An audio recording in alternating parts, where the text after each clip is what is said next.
This morning, at his presidential palace, international journalists questioning the president of Belarus, Alexander Lukashenko, for the first time since he says he helped Russia avoid a civil war.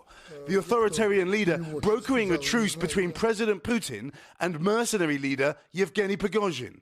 Lukashenko offering Prigozhin exile in his country. But after almost 2 weeks, mystery still surrounds that deal. Where is he this morning? He could have gone to Moscow, or maybe somewhere else. But he is not on the territory of Belarus. Prigozhin has been heard, but not seen, only releasing unverified audio messages.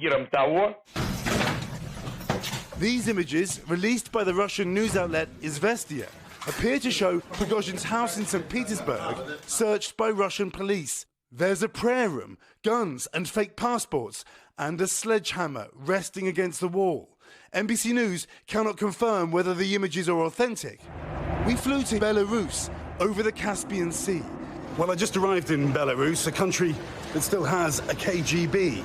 Yet I just walked through without any questions. President Lukashenko clearly wants to talk to us. On the drive to Minsk, posters celebrate the Belarus International Security Services, but there are no visible mentions of the Wagner mercenary group. These satellite images, released by the Associated Press, appear to show a camp being built at a former military base here. NBC News has not been able to verify the images or what the base is being used for. The suggestion that they will be used to house Prigozhin's soldiers.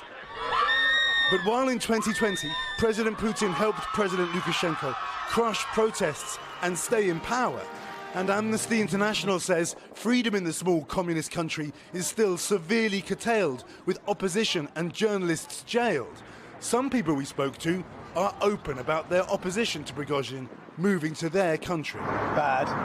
Sure. You don't like it? Everyone feels the same, but may be afraid to tell this. And again, this morning, Belarus saying, Chanel, that Mr. Prigozhin may never move here to Belarus. The Kremlin responding, saying it does not track his movements. And I want to just read you a quote from the president of Belarus, because it's quite something, telling us, if you think Mr. Putin will kill him somewhere, that will not happen. Chanel? Still a lot of questions on that one. All right, Keir Simmons in Belarus, thank you. Hey, thanks for watching. Don't miss the Today Show every weekday at 11 a.m. Eastern, 8 Pacific on our streaming channel, Today All Day. To watch, head to today.com/allday or click the link right here.